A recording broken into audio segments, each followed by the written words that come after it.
Huang. Cheers. Hey, cheers. Enjoy this Hibiki 12-year-old that we got here. I appreciate you coming out and doing this, man. This is the fun time. This is the fun thing to do, and you always have a lot to say, which is why I'm glad you were able to do this with me. So thanks again for doing that. And nobody can tell yet, but you lost your voice. What's the story behind that? Well, I think all of for the last 2 weeks, right? So obviously, we got a kid. So you send your kid out to preschool. They come back, they give you a cold, cough a bunch. So I lost my voice, kind of just, coughing. And obviously I went to, I took a little trip, lost my voice there. Went down to San Diego to, cheer a buddy of mine on. He's competing in Brazilian Jiu-Jitsu. Yeah. So. Did he win? Oh, yeah. Yeah? I mean, he got two buddies of mine that went down there. They both have, medals coming back. So it was a fun time. It was a great time. So worth shouting at the top of your lungs to make sure that they heard you, that someone's watching out for them, and they actually did a good thing out there. Oh, yeah. Yeah, it's awesome, man. So for those of people who don't know who you are, we've been buddies for, what's it been, like 10 years? Jeez, it's been about that long. 2011. That's crazy. Man, dude, time is flying, man. I don't know about you. You're in the cybersecurity field, and I never really sat down to actually ask you what it is you actually do there and how intricate these things are, because now it's been in the media so much. Like that, what was it, that pipeline that got hacked last month and became a big old fiasco here? That's something beyond what I even understand here. So what is it that you do in that? What's that whole field like, working in that? So I work for to be more clear, I work for a tech company that develops applications to be able to kind of, hunt for certain things or to, bring some clarity in your environment, right? And any kind of wrongdoings. And so what I do specifically is to kind of be that technical advisor to our customers, to kind of explain to them, certain things to look out for, how to use our application in the best possible way, talk about workflows and just really have them, teach them how to engage with the application to be able to get what they need to get out of it, which at the end of the day, as we talk about cybersecurity, which is only, a small percentage of, the vast majority of all things that we offer. You have, internal wrongdoings, you have, criminal activities that happen outside, kind of explain to them how to basically, get to where they need to get to, which is, well, let's catch the bad guys. Catch the bad guys. Jeez. So it's even for like companies that the big names out there, Fang, all the Fang companies, Facebook, Amazon, Netflix, all that stuff like that. I mean, I'm sure they have targets on their backs just because of what access they actually have to people's information. So do they call someone like you to say, hey, help us make our systems that much more secure so we don't have to worry about being the next one on the news saying, hey, big data breach, and guess what? Your information's on there. Are you someone that they actually call for that? No, not necessarily me personally, right? I'm not the You're not the guru? I'm not the traveling forensics guy, right? Or any of that by any means, right? But, certainly, companies do seek the kind of company that I work for to be able to present them with a tool that helps them with that. Now, in this day and age, everybody's got, you can talk about those companies, all day, right? They, without a doubt, are the type of companies with targets on their backs. But me, as individuals, people that have data floating around in the cloud, the proverbial cloud. Yeah. We all have targets on our backs, to be honest. That's a way to put it there. I mean, well, just that field in general, it's so beyond what I can understand, because sometimes even just put on the laptop, I have no idea what all the security features are on there. I just trust that Apple has done it and dumbed it down so someone like me could figure it out. But to get into that field for everything out there, not just with Macs, but these big huge computers and these companies that have access to everything, that's a lot. It's a lot to deal with. How'd you even get into this field anyway? It's not something you go to school for and say, this is what I want to do. Well, ironically enough, I did not actually go to school to learn any of this stuff. Right? It's I went to school, believe it or not, in marketing. Oh, that's a easy transition, I guess. Kind of, right? Like, and so, I mean, obviously, growing up, you know, parents always insisted on following that track. You know, do whatever you want, but get your education there first. Me personally, I just decided that marketing was kind of the quickest way to kind of get to the end of that road quicker because, was it require like 90 units to graduate or 70 something units to graduate, which is not a whole lot. Probably been a while. Yeah. So, I mean, I saw that as a really quick way to kind of, move out from, just to finish up college and just to kind of start off my life. Right. And mind you, that up until that point, I wouldn't say I've had a whole lot of life experience up until that point, but, I've definitely lived some parts of life, transitioned to going to school and wanted to, follow up what my parents wanted out of me and, and then boom, onto the real world and looking for things to do. Is that like I mean, it may be a cultural thing, but to be able to say, especially in your early 20s, that I have a path that I'm supposed to follow first, like when my parents tell me you must do A, B, and C, even if I don't really want to do that, I know I have to do it at least to whether appease parents, family, society, whatever. And then, like, how do you really balance that? And doesn't that, I don't know, did that like cause you a lot of discomfort back in the day when it's like I'm doing something that I really kind of don't want to, but I have to check that box off? Then when I'm done with this, I really want to go do something else. Yes and no. I mean, like, a lot of it comes from your upbringing, right? Like, for me, I, grew up obviously in an Asian household. I, listened to what my mom and dad said. They had expectations that they lined out of me, that they lined out for me. And I just kind of, had those same expectations about myself, right? What do we do? We have to graduate, high school. We have to go to college. We have to get a job, be able to support a family on our own, and none of that, especially at the age when I'm starting to think about these things, none of that seems strange to me, right? Like, I was like, okay, I do need to do these things because at the end of the day, even though I'm 19, 18, 19, 20 years old, I think, okay, how am I going to sustain myself until when I retire? And all, that path, that progression is very logical. I mean, at least to me. Mm-hmm.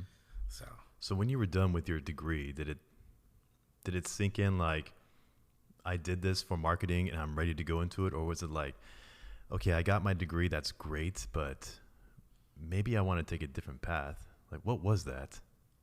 Well, so when I graduated college, right, I had this whole grandiose plan, like, oh, I'm going to get into marketing because, hey, I went to school for it. It was an interesting topic.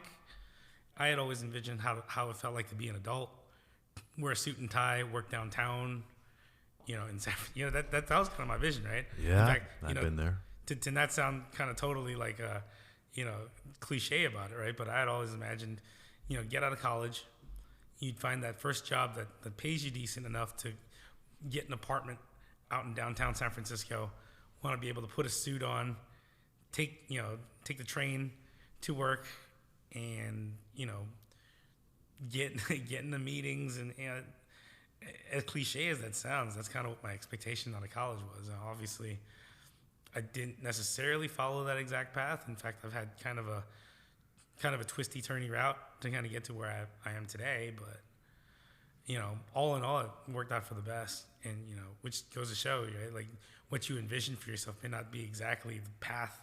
You can plan everything out. You can have you can have everything lined up in your mind, but realistically, the chips fall where they fall. Yeah, I mean, fortunately or unfortunately, a lot of people see that as they get older, that sometimes, even though I wanted to go a certain path here, fate or whatever has other intentions for me, and I got to just adjust to it. But you were in the military, right? Mm-hmm. Was that before college or that was after college? Yeah. So I was in the Marines before I transitioned over to college. But I mean, during my time there, you know, I felt like I had a good amount of like life experience kind of, you know, while I was there. Cause I enlisted early. I was like 17 years old. I enlisted. And, you know, obviously even though it was, you know, the Marine Corps Reserves, right? I still had an opportunity to kind of deploy overseas. Got to be out on my own for a little bit, you know, as opposed to how, you know, a lot of people transitioning out of high school go to, you know, go to college. My version of that was enlist in the military, you know, kind of go out to. And so that also kind of was another thing, right? Like I got that out of my system beforehand. So actually that kind of helped me out in wanting to fall into the, into my parents' expectations, right? Because, all right, well, my parents never wanted me to join the military, but yet they signed off on me joining the military. They let me get it out of my system before I transitioned out to going to you know, college and everything. Jeez. So they're like, hey, we'll make you a deal. You can go do all that, but when you get out, it's back to college. It's you still got yeah, there's still some there that mom and dad are like, you still need to get this degree because that's what you need to be successful, or we think that's what you need to be successful. Yeah. And I never really understood that, like, you know, get a degree to be successful. I never kind of associated, you know, getting a degree with being successful. I kind of always thought of it as you get a degree, much like you know, finish high school, finish anything. It just shows that you can commit yourself to something and then you can finish it. Mm-hmm. You know, like in my example for me, it was, yeah, I got a 4-year degree, but I didn't have a lot of examples directly with my own family where we all got degrees. Like I didn't have any, well, I had older siblings, but for the cousins that were my age, most of them didn't get degrees either. So it was, hey, you know, we just kind of got jobs in the real world and we started our families and everything's fine. And, you know, there wasn't a lot of examples for me to go back and say, who got a college degree in my age group, in my age range, and how were they successful with it? I kind of just said, well, I guess I'll get it. I mean, I kind of wanted it. It'd be cool to be the first one in my immediate family to actually get one. But then you get out in the real world at 22, 23 years old, and it's, all right, now what? And then reality hits that you don't just jump into, unless you go to Harvard and you have connections, you don't just jump into a high 5 or 6 figure salary job and buy your first home right away and then on cruise control after that. It's like, there's a lot of turbulence in those early 20s that no one really tells you about. Oh, yeah, definitely. I mean, experiencing it firsthand, living that you mean there is not just a fair bit of turbulence, there is actually a lot of turbulence. Gets you to kind of reconsider and kind of think about life, think about your direction, where you want to go with it, and you know, what's that next step, you know. And the scary part is actually not knowing. It's, yeah, I mean, I can't tell you how many times it was like, dude, there were times where I'm like, I need to move out, but can I pay my rent? Can I actually do what everybody says you're supposed to do? Like, you should be at this level by this age, and you should have acquired all this. And I'm like, I have a degree, but that doesn't guarantee me anything. I don't know. It's hard to navigate those early 20s. Mm-hmm. So, I mean, to be able, like, what was your not say saving grace, but what was that one thing that you had that you can say, this is what kept me grounded at times when I could have easily have fallen off the path? What was it that you said, you know what, I have something to keep in mind as I progress through these turbulent 20s, whatever you want to call them, and really kind of keep me grounded? Was it your parents? Was it a girlfriend? Was it just, you know what, I have a vision. It may be 10 years away, but I'm going to get there. Mm-hmm. Was that it? That's pretty much it. I mean, you use your parent. I mean, for me, I use my parents as kind of, you know, those bumpers on the road to keep me on the road. Right? I didn't really use them that way. They acted as that for me. But I think the ultimate reason why I was driving forward and I never kind of let off the eyes of the prize, right, which is that ultimate vision of where I wanted to be. You know, career aside, doesn't matter. The overall concept of, well, I want to buy a house. I want to, have a family, I want to be able to sustain myself, be comfortable enough to, not really worry about too much, but, the idea of crazy extravagance never crossed my mind. Just wanted to end, and as strange as that sounds, people have dreams, right? Like, but, I'm, going like, 30 times beyond that. My dream was that status quo. And when I reached there, what next? So that was kind of what kept me driving forward. I mean, don't get me wrong. There's also a part of my ego that came into play in my 20s, right? Yeah. You graduate college, you think you're the most awesome thing since sliced bread. I mean, and even for me, like, I enlisted in the Marine Corps, I deployed, served overseas, came back, finished college. I mean, in my mind, as a 20-something-year-old, I feel like I've accomplished a lot at that time, at least, in my mind. And so coming out of college, I'm like, oh, everybody should be offering me jobs, right?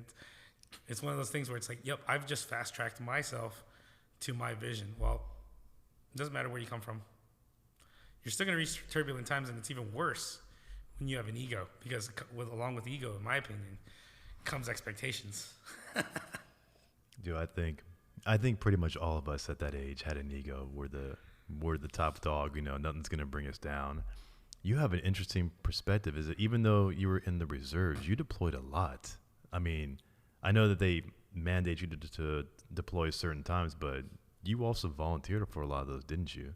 Yeah. Or how does that work? So, I mean, well, obviously when I was in, it was, I was in boot camp during 9/11. So, it was kind of like the word around the house was, hey, we're going to war. Well, what do we do? Like, hey, yeah. So I was like, I'm in the reserves. I wonder if I'm still going to be in the reserves. Am I going straight to war?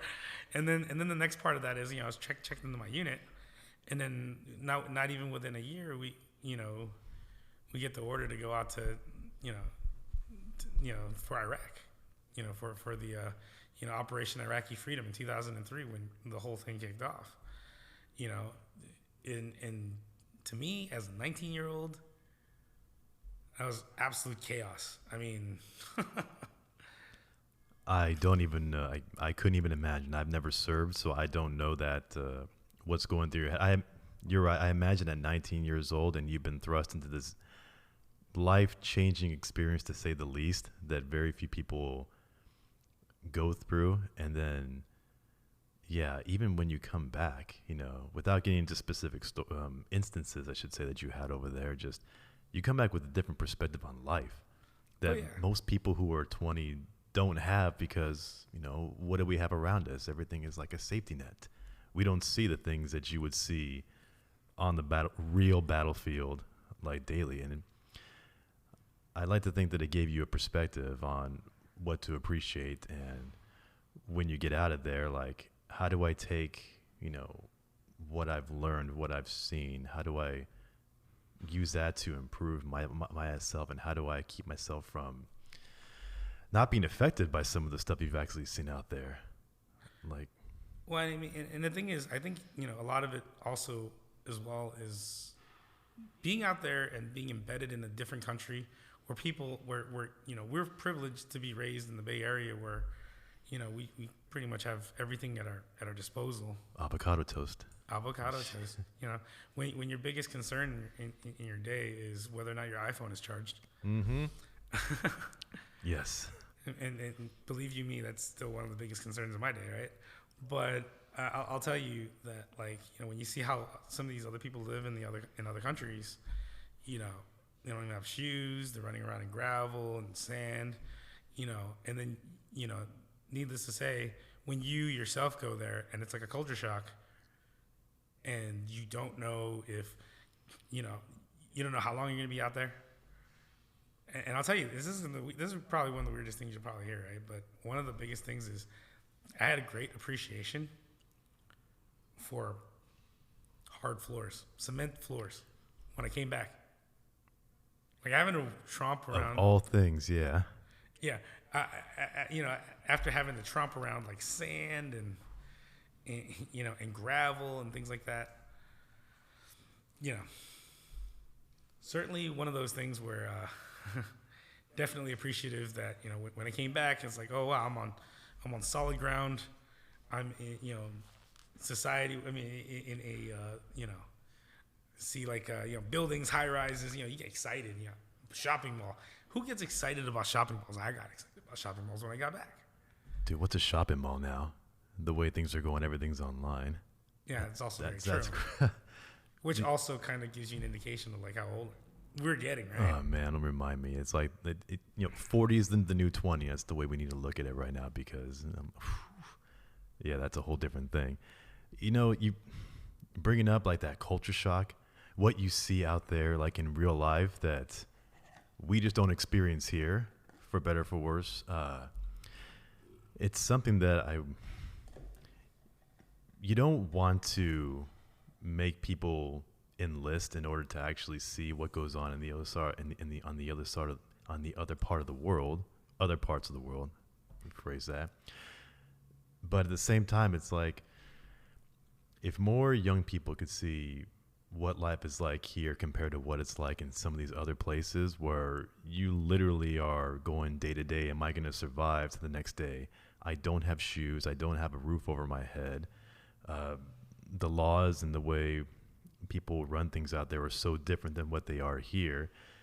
It's almost like there's, in my opinion, like a lack of appreciation for what we actually do have here.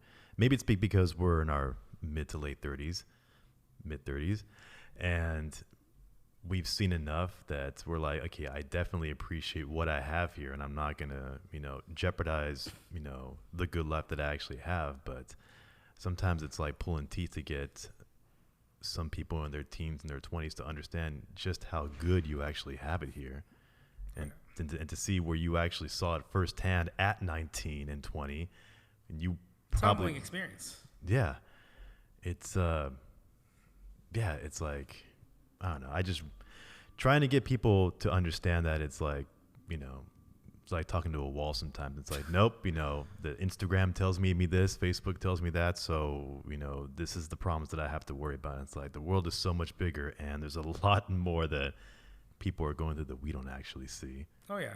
I mean, and on that kind of a topic too, right? Like you could be going through like the worst thing you're going through in your life. And agreed, there are some pretty bad things you can go through in life. There are people in the world, if you think about it, that probably have a worse situation than you. Yeah. I mean, especially for these first world problems, right? Like with my iPhone's not charging. Yep. There's probably someone in the world where they can't even afford an iPhone. Yeah. Or has never ever seen a phone. Crazy, huh? It's all relative, It's all about perspective. I know. So coming back from, you did how many years? You were in the reserves for a long time, actually, right? Like yeah. So I mean, like the contract was like six years, on and off, and then you have like 2 years that you have to just kind of float around and be obligated but not obligated at the same time, right? Mm-hmm. You're under contract, but you're not obligated to report anywhere. Right. Okay. And then, so I got completely out, and during that time, that was when I really got my college down, right? Back in 2009, working odd jobs, anywhere from working at car dealerships all the way to just working at the airport. Like, that's crazy. So like if it was your world to run and you could change things just as one area right there, what is it that society, a government, I mean not a government, but a society could do to really make it, I'm going to say easier, but a simpler transition for veterans coming back, reserve or not, that doesn't matter, into the workforce? Like, what's that missing piece there that if you could fix, you would actually say, this is going to be it right there? I'll be perfectly honest. I mean, right now, also kind of just to add on to like the whole military service thing, I've been, re-exposed because I re-enlisted back into the military in the Air National Guard, and I just gotten out last year. So it's like 17 years of actually being in somewhere. 17 years of service, man. And with that being said, I've been exposed to a lot of the programs that there are nowadays. There's a lot of programs that are out there to help veterans out. I mean, Salesforce has a program that'll literally, teach veterans skills to be able to make them competitive in the workforce. In my opinion, what stops a lot of people is kind of themselves, right? And then that's one half of it. The other half is obviously the big elephant in the room, which is, you know, you may have, and I hate to say the word, right, but PTSD or some sort of, you know, like some sort of a reintegration issue into society that also needs to be looked at as well, which I feel like you know, should also be, you know, handled as people transition out to reintegrate them to society. And so it's kind of a, you know, twofold, you know, it's the things that affect the person coming out of the military, because obviously if you've done any kind of service overseas, whether or not, doesn't matter what branch you're in. Actually, it doesn't even matter if you're in the military, you be a, you know, firefighter or whatnot. You get exposed to situations that inhibit you from performing your day-to-day life because it's just so impactful. Well, one of the things is to kind of, you know, during a transition, I think they could do a better job and maybe, like, you know, taking an evaluation of everybody and to see where everybody's at. And then interesting, work on everybody kind of introspectively to talk about, you know, hey, well, I'm out of the military. Well, I don't have anything prohibiting me. And then we're going to go back to that whole ego thing, which kind of what I had. I learned how to stuff your ego, understand that getting to where you need to get to, you know, you're getting out of the military, you know, people aren't just going to, you know, offer you jobs left and right. You have to still work for it, and you still have to find a starting point, you know? Yeah. Which is kind of what I did. You know, I had to figure out where I wanted to be, but then, you know, I had to figure out where I had to start. And obviously, coming out of college, I don't start off with like a $60,000 a year job unless I had connections. And that's where that whole turbulent time, you know, really kicked in. Hey, back in the early 2000s, 60 grand, you could live like a king, or it felt like you could.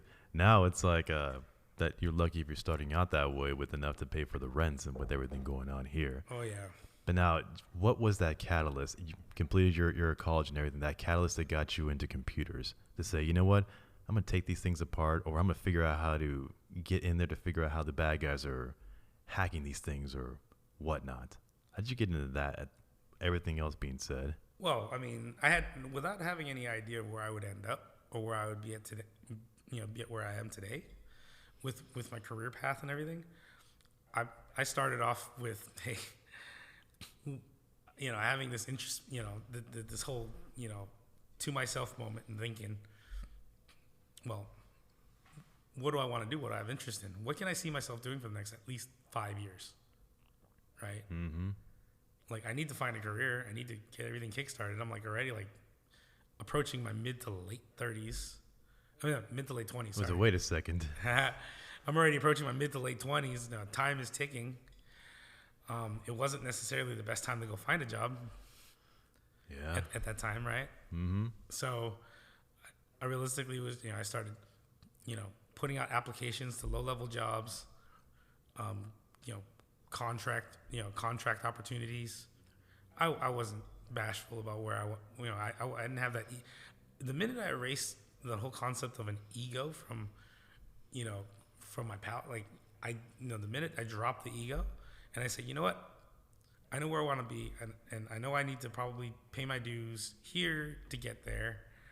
I started applying for all those kind of jobs, and obviously you're waiting for that one person to give you that opportunity, because that one person that gives you that opportunity, you don't ever take for granted.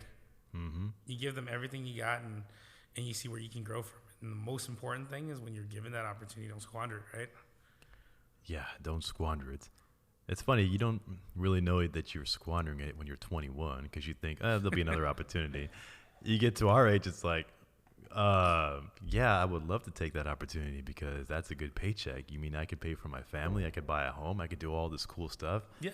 21, it's like, something else will come up, man. You know, that's beneath me. That's not what I really want to do. And if you only knew, man, if I could go back and tell myself all those stupid things that I did back in the day, like, man, if you only knew. But funny thing is, I probably wouldn't even listen to myself.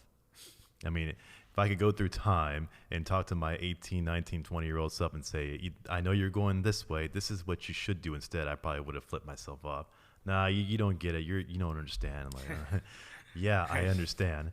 I understand how I screwed up later on and how like, oh yeah, that set me back. If I just would have listened to somebody who knew something back then instead of saying that I knew everything. Man, but you're in a great spot now, man. You got a really good career going on now, and you got a family, daughter, and you got a home in the Bay Area. Which congratulations to own your own home anywhere here in this area is like winning the lottery sometimes. I mean, just to be able to have something that you can invest in and then build up to see your daughter grow up into, and it's something special, man. So like how you're what, 30, mid 30s, you're mid 30s right now, we'll go with that too. We'll go with that. How long you been with your wife? Oh man, for about as long as I've known you. Oh man, 10 years. Oh yeah, I do remember now saying that okay. Jeez, 10 years, man. This time flies way too much, man. And your daughter's how old? Again? She's coming up on, she's 3.5. Do realize every time that I see her, I just guess that she's about 4 or 5 years old, and I really don't know. Because these kids just grow up so fast, I lose track of, okay, how old is your daughter? What? They said what now? They can talk now? Man, what's been like that biggest challenge just to get into fatherhood that you never knew about, no one prepared you for, which is a lot about parenting, that you were like, dude, if I only knew how this was going to be, this is what I would have done differently, or this is what I've learned from. I think the whole experience is a Monday morning quarterback exercise. You go through what you go through, not knowing what you're going to get through. You can ask as much advice from as many parents as you can, which I have. And about 50% of all the advice you get typically pans out because, every kid's different. They're going to have different needs, different wants. Retrospectively looking back at it, I mean, I would do a ton of things different. We all would. I honestly don't know any parent out there that would say that they would have done everything exactly the same, after having experienced it. Because, there are so many different ways I could have approached, how I scheduled my time with her and the different things to focus on with her growth and just, kind of just, just putting more focus on certain things, right? Mm-hmm. And you both work full-time, correct? You and the wife? Mm-hmm. That's been I think if there's one thing that is affecting a lot of people in this area specifically, just because of how much everything costs here, that a lot of people from the other parts of the country or the world just don't understand how expensive everything in Silicon Valley is compared to pretty much everything except maybe the hills of Los Angeles. It is like it takes two incomes to just kind of sometimes tread water because of how expensive everything is. I mean, but in doing that, it's like if you're both working, it's, your daughter's growing up and you want to spend time with her. Back in the day, it was, for better or for worse, it was one person would go out and work and then one person would stay home and take care of the kids. And we can't do that now just because of you both have to be working. That's not even a question. You could be making, this is the only place in the world where you could be making like $250,000 within a family and still be like at par. Yeah. I mean, yeah. And it's like when you and your wife talk about this, I'm sure you actually do. How do you find time to balance doing your jobs and what you got to do to make money just to pay for the home and actually spend the time with your daughter? Because, time is something you can't get back. Mm-hmm. So it's like she's growing up and you want to spend that quality time with her. How do you find the way to balance that? I hate to say this, but it's like it's like an exercise in having to be flexible with your schedule day in and day out. I mean, my wife puts in a lot of time, like a lot of time with the kid. I mean, to be quite honest, like I'm actually very thankful for for the fact that she could spend all that time and really cultivate her growth. Where obviously my schedule is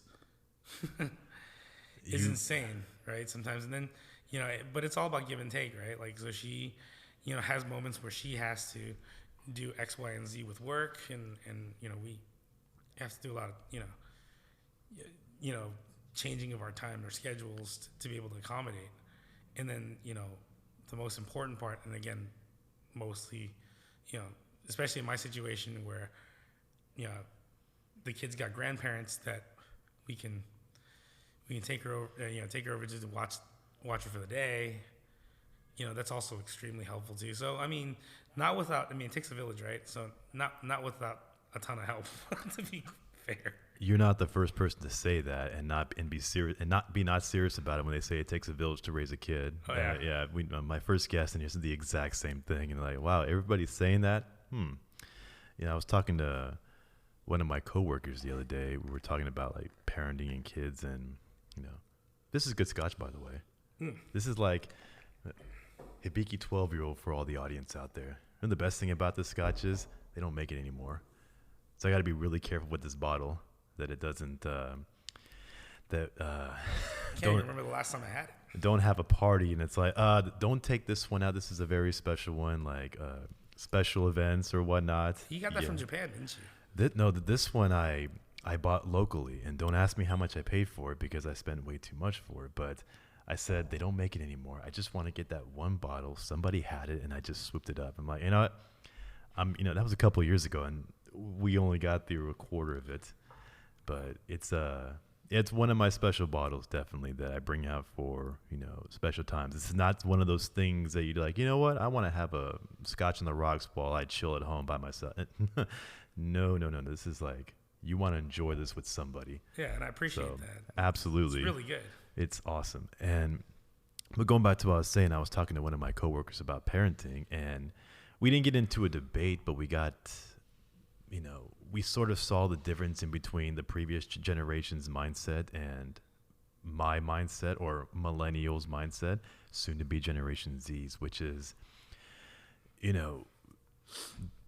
I pretty much think kids can be the greatest thing in the world, and I definitely respect everybody who wants to have a child and raise them and put the work in for it, because that's something really special. But like you said, it takes a village to raise a child, and sometimes it's just a matter of, do you have the right support network around? I mean, I've known people who both parents have both grandparents in the same area, like distance is not an issue. And they still have a hard time figuring out, how do we do this? How do we both work? How do we balance babysitting time with the grandparents? How do we balance us in a relationship having our own thing? And it's like, when me and my coworker were talking about this, we realized just how much, the support network is a big deal now. Because 40, 50 years ago, like we said earlier, one person could go out and work and make the money for the family. It's not that way anymore. So you both have to work. And, we went back and forth a little bit. And we were kind of like, yeah, it's just, in a different world, maybe that's something that I could consider if things panned out a different way. But, with the way this area works and how much it costs, it's like, maybe if I moved out to Wichita, Kansas and bought a home for $100,000, a mansion with all this property, like, hey, bad idea. Hey, why not? Yeah, exactly. I mean, everybody else in the state's doing it. They're all going to Nashville. I'm sure Tennesseans hate us because we're out there just, ballooning their property values, and now they're getting pushed out. And it's like, man, and, one of the challenges of life that you're just like, yeah, we live in a great area, have a lot of great benefits of being here, but, there's another side of it that we have to be willing to accept or be willing to work with. So just seeing you guys being able to figure that out and do the right thing for your child and still be able to make everything work, that's a good story, good example to pass on to anybody else who watches this and says, hey, you know what, I don't know how people do it, I can't figure it out. And it's like, people figure it out. It doesn't go without its turbulences, though, as I'm sure you know. But that's enough about kids right there. Things always tend to go around kids whenever I have these conversations. Maybe because we're getting older, and that's always like, hey, so when are you having children? Like, will you stop bugging me? It's like, all right. And that's one of those things where it's like, you have children when you feel like you're ready to have children. I think one of those things that, we all have to kind of consider getting into this age is, do I want children? Who was it? It was Warren Buffett. You know Warren Buffett, right? Yep. He, I forgot where he said this at. He's worth, I don't even know how many billions of dollars he's worth. He said something somewhere where he's going to leave his children just enough money to be able to start their own thing, but not too much where they become dependent on that. Mm-hmm. Like, I'm just going to live off daddy's multi-billion-dollar fortune and not do anything for myself. So I applaud him for that he's very smart and saying, here's enough money to get yourself started and your own life started. Everything else is going to charity or whatever. That's crazy that, you're willing to give away your fortune. I think Bill Gates said that as well. Did he? Well, he just gave half to his wife, so there's half of it right there. And I will give him credit too. He's very philanthropic with that. He likes to give a lot of it away because it's like you can't take it with you anyway. Yeah. Honestly, it's like once I'm dead, like, do I necessarily care who has all my money at that point? Like, I don't care. I'd like to give it to my kids if I had them. That would make me feel better at the later stages of my life. But once it's it for me, it's like, do you really know? No, and you're right. So, I mean, that, at the very least, right, at the end of the day, it's just the looming thought of having to think about, well, it's because, obviously when you're, have a kid or especially when you're single, you just think about yourself, right? Like, hey, what do I want to do today? Where do I want to go today? What do I want to eat today? It's all about me. It's all about me, right? And as you grow older and these thoughts kind of come, and then more people start, coming into your life, and you start having offspring of your own. You're just like, well, what does everybody else want? It's not about me anymore, and that's certainly one of those huge thoughts that kind of come across, right? Yeah. And is a person ready to kind of distance themselves with what they want versus what, and be able to submit to what everybody else wants? And I definitely applaud you for that, about thinking long-term future like that too. And then kind of one of the reasons why I do this whole thing now is it's another way for me to give back. If I'm never going to have my own kids, wouldn't it be cool if I could have a platform where people who are already here, who maybe don't have leadership guidance, whatever it is, doesn't matter how old you are, just listen to a couple people talk, sit around, and, maybe something comes up that clicks with you. Maybe it doesn't. Maybe you don't care what's being said here, and to each their own. But having a couple people who listen, like, wow, that's, I never thought of it that way. Hey, feels like I make a difference somewhere. Yeah, it's all about perspective, right? Mm-hmm. Like, different people. These are just, casually talking, just you and me. I mean, who knows? Another person just listening, could be like, oh, hey, that's exactly. And speaking of that, now that everything's starting to open up again, I think we kind of touched on this earlier, but I don't think I ever told anybody on this podcast about how big of a Raider fan I am. So the fact that they have a new stadium and I couldn't go there last season to see a game kind of bothered me. Especially, well, in fairness, nobody else could go see the games because of how everything was going on. But, yeah, what if we just got a bunch of people together, went down to Vegas to see a Raider game, and then came back the same day? Wouldn't that be awesome? That sounds like you're planning a trip, and that sounds like maybe. Haven't told everybody yet. Open invite? Open invite for somebody, yeah, who wants to come out and see the Raider game, to see a Raider game in Vegas and come back. I never got to actually travel to go to different football stadiums or baseball. I've been to one baseball stadium. That was Seattle. That's it. Short of that, I know people who like to go travel and follow the team wherever they go, and just to say they can go hit different stadiums or arenas. But, now that I'm in the space that I'm in my life now, I want to see, what if I could do that? What if a bunch of people, you can just say, you know what, we're old enough now. We all have commitments. We gotta stand pat to that. But wouldn't it be cool just to say, you know what, let's go do something just out of the blue like that. Get that experience and just do it all together. Yeah, it's kind of almost like, almost like the way that I look at it is, you spend your 20s, and you don't have a ton of money. You've always wanted to do all these things, but now you have the ability to. Why not? Why not exactly? I often think about this as well. There's a ton of places that I've always wanted to see now that we have the capability of being able to kind of do that. What's the one place in the world, and you've traveled a lot from what I remember, what's the one place in the world that if you could go to right now, you would go to? That no one, like, not a big touristy city like Paris or something like that, like something really obscure or no one even knows about. I could tell you mine. That nobody knows about.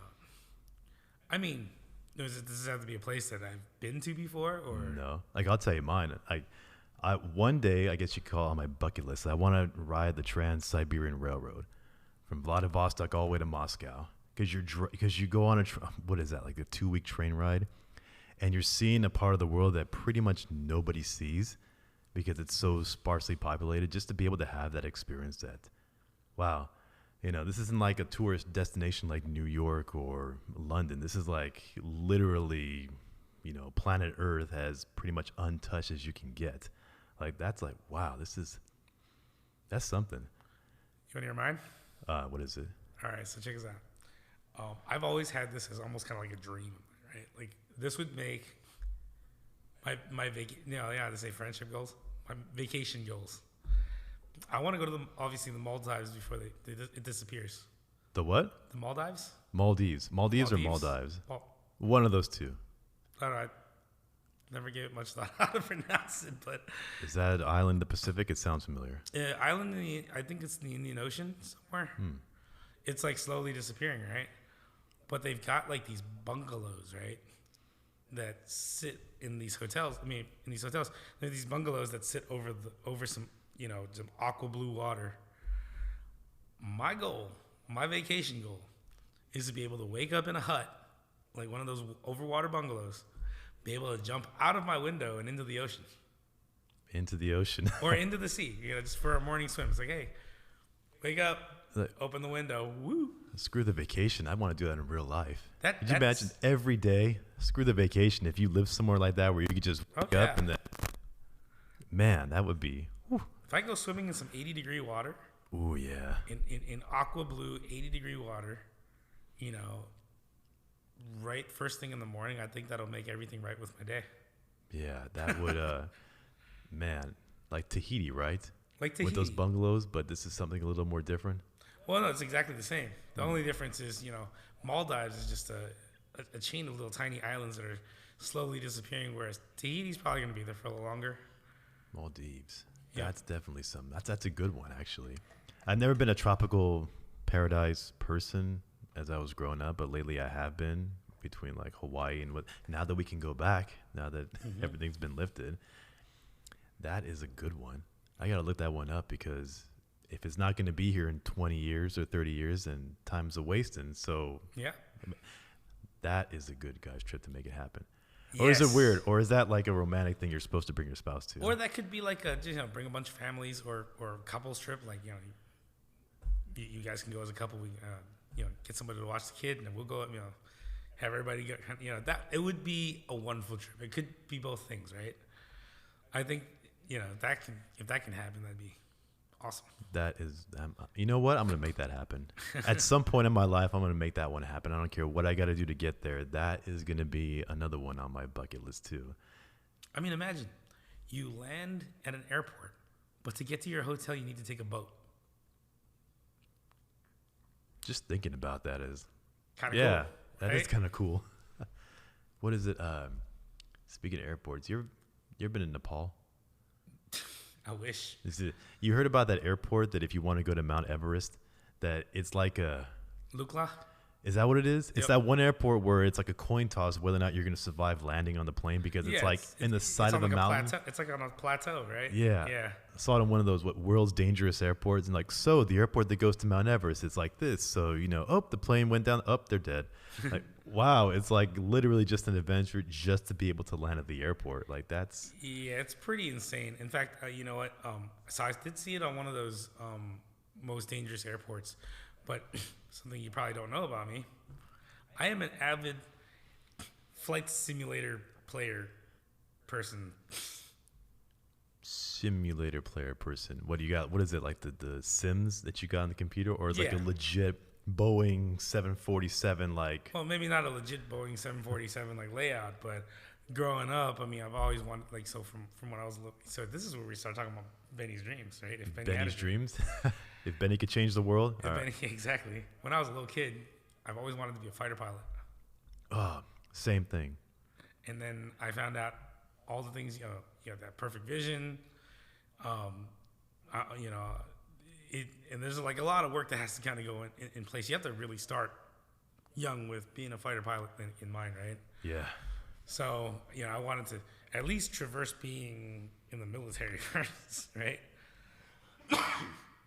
But so, yeah, I've always wanted to be a fighter pilot. I always had, enthusiasm in learning about aircraft, and became a flight simulator person, right? Bought a high powered computer, installed flight simulator and started playing, right? So that's where I kind of learned about the airport, world's most dangerous airport. And yeah, That's just crazy. Like, I had the same exact dream when I was like 17 or 18 years old. I'm not gonna lie, I was probably influenced by that Top movie. Gun? That too. Top Gun and Independence Day, for Oh, whatever reason as a kid. Yep. I was like, man, I want to be a fighter pilot, but I didn't have 20/20 vision. And I think at the time LASIK wasn't something that they were accepting of or whatever. But I remember my parents took me to the Air Force Academy when we were doing a road trip to Colorado. I'm like, wow, wouldn't it be cool if I actually got into this place here and I got to do fighter pilots and I got to fly fighter jets? Like, that would be so awesome. And you realize as a kid you have these dreams and goals that you're just gonna like jump in there and like start taking on the Russians or something like that, and you realize actually there's a lot of training that goes into it. You realize that most of the pilots out there are probably like 40, 50 years old, and they're like lieutenant commanders or some high rank like that. Like, you don't just jump into a fighter plane just because you got through the academy or you got through fighter school. Like, you start out at the bottom, obviously, and work your way up before you even get to the big machines right there. Oh yeah. I'm like, man, but still, I was like, man. I mean, even at the very minimum, you need a college degree. Yeah, like, who would have thought that, 20 years ago, you got to get your college degree first before, you could fly this thing. Who would have thought that Maverick from Top Gun had a college degree, right? You going to watch a new movie coming out? Oh, I am so. Isn't it supposed to be out already? I think I got delayed a year. Another year? Well, I mean, now it's coming out in November, right? So I think it originally was supposed to be out. I mean, I was looking forward to it. I mean, if this had to be a movie that I had to see. I mean, there was any movie that I had to see, and I don't get excited about movies anymore. But this will be the movie that I have to see. Dude, I can't wait, man. Ooh, if they have, God, what's that guy's name? The one who did the Top Gun anthem. I forgot his name. The one who did the guitar, and that was like everybody just knows that Top Gun anthem. Yeah, now it's gonna bug me because I know who you're talking about. Oh, I forgot his name. The dude that sang the Danger Zone song. No, that was Kenny Loggins. It's we're gonna find out right now. Like, what was that guy that did that? Well, we were gonna find out right now, but because I decided not to put the Wi-Fi on here, then it's not gonna work, is it? Well, how about this? In the meantime, keep going. Suffice it to say, if you know the name of it, put it in the comments, right? If you know the name of it, here we go, found it. It came through. Who's the Steve Stevens was the guitar, and who did the Harold Faltermeyer and Steve Stevens. So you're talking about That's like that right. very first beginning scene. Yeah, the guitar and the piano, or it wasn't a piano, it was a keyboard, because that was the big thing back in the 80s, the freaking Yamaha keyboard. Ding, ding, ding, ding. I just did that. I know. I mean, suffice it to say, like, right, you grew up in the 80s, like kind of the way I grew up in the 80s and early 90s, right?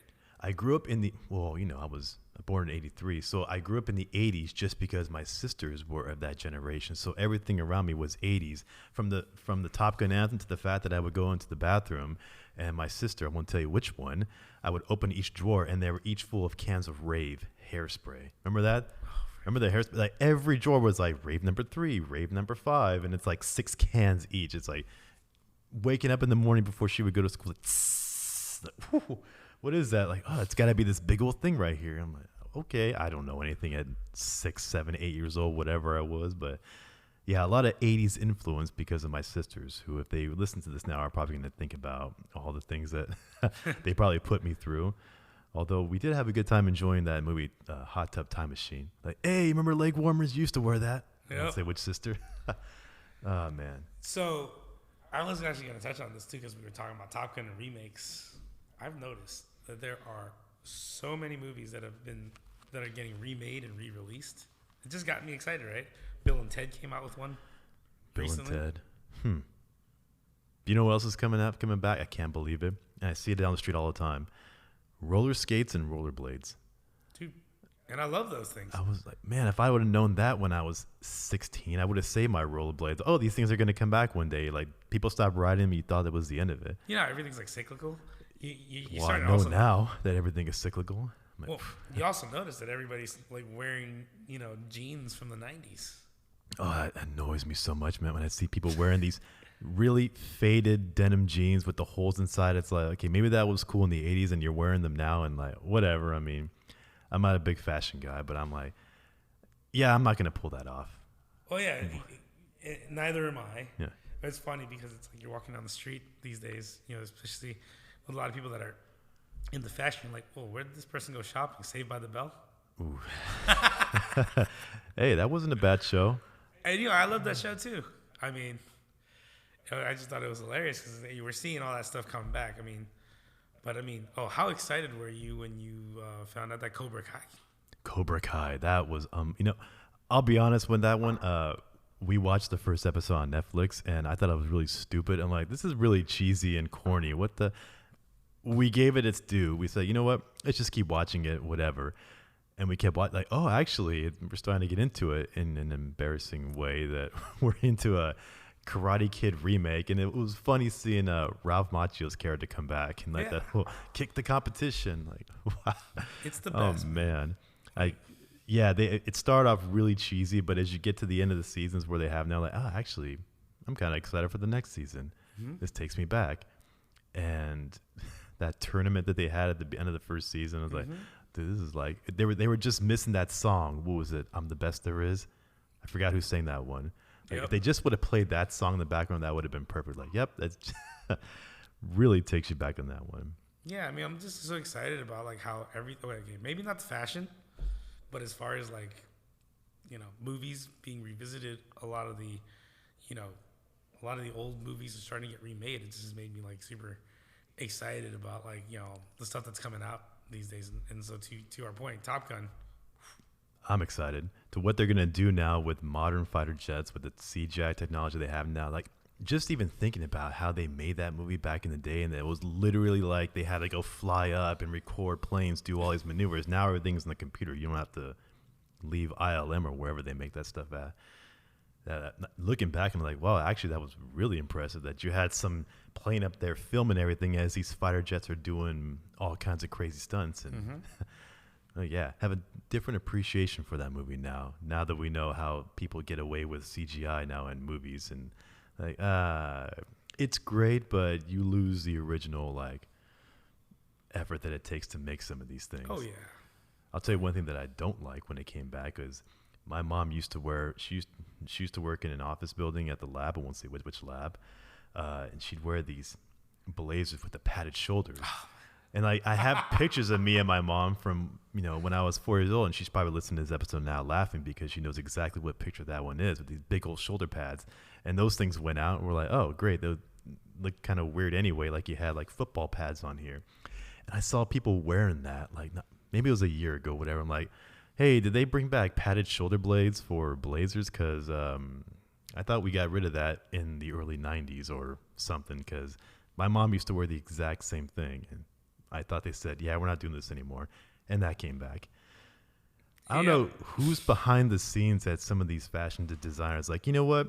We have no creativity. We're just going to recycle old things from back in the 70s or 80s and just do it again. That was funny. I had this same conversation with my wife this one time, right? Remember in the 90s when bell bottoms came back? Like full on, like literally like triangle bell bottoms. Yep. I mean, I see some now that are like pretty bad. They're just not. They're more discreet, but like, yeah, it's a bell bottom. Exactly. And then it morphed into something else, and now we're back in the 80s just passed, because a lot of the 80s fashions came back last decade. You notice that, and now the 90s is here because everybody's wearing those high waisted jeans and the. Yeah. Who am I to say anything about that? I don't wear them, and yeah, I better keep my mouth shut about the wife wearing that stuff. Anyway, with that being said, yeah, I think lesson learned is save all your pants and shirts from the last 5 years, because they're going to come back into fashion. And and you don't have to buy anything anymore. They're all ready to go. Like, hey, I was ready for this 10 years ago, and it came back. See, I'm right on top of the trend. But let's be fair. I mean, we have a certain sense of style, which I think is timeless. T-shirt and jeans. Can't beat that. Like, they make it so difficult to sell something, but really it's just jeans and a t-shirt. But I will agree with the fashionistas on this one. As guys, we can forego the flip-flops Yeah. out in public. I mean, I'll agree with them on that one. Like, yeah, I don't want to see no dude's toes walking down the street. Why would you? Like half the time, I mean, living in San Francisco, poop everywhere. I to each their own. Maybe somebody comes from an environment where like, yeah, that was totally normal, and I don't see any problem with it. And then me, I'm like, I've seen what people drop on the streets here, and just to know that it's getting into, how about you wear something a little more closed toe that not only will look better, but maybe you won't have to worry about getting any sort of infections because of what you may have stepped on and not realized it.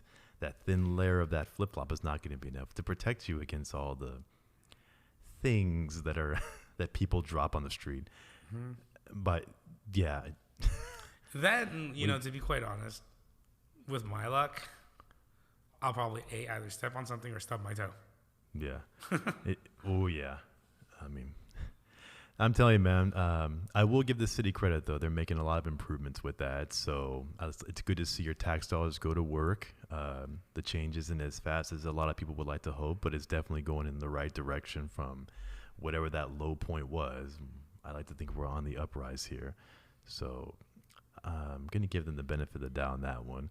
But to try to tell everybody else, forgo the flip-flops here. Unless you're at the beach, literally just at the beach on the sand, you can forget that. One thing we can, that and Crocs, like that, whoever invented that thing. Crocs. Yeah. I'll agree with all the fashion police on that one. Anyway, man, I am almost, did you finish yours already? You're already done with that. Yep, I just finished it. Savoring this one, man. It's definitely a special one. It's a good one. And it's good to have a good conversation with this one. And so you link it all together, man. This was fun, Benny. We got to do this more often. Like, just kind of, sit down and just really find out what's going on in each other's lives. And, like, you don't realize how much of the things that we probably actually talked about. And it's only been an hour or so that we've been talking that people could probably pick up on it and, take something away from it. Nobody's judging anybody. Nobody is saying my way is better and your way sucks. It's just all about, hey, most of us in this world are all right smack in the middle.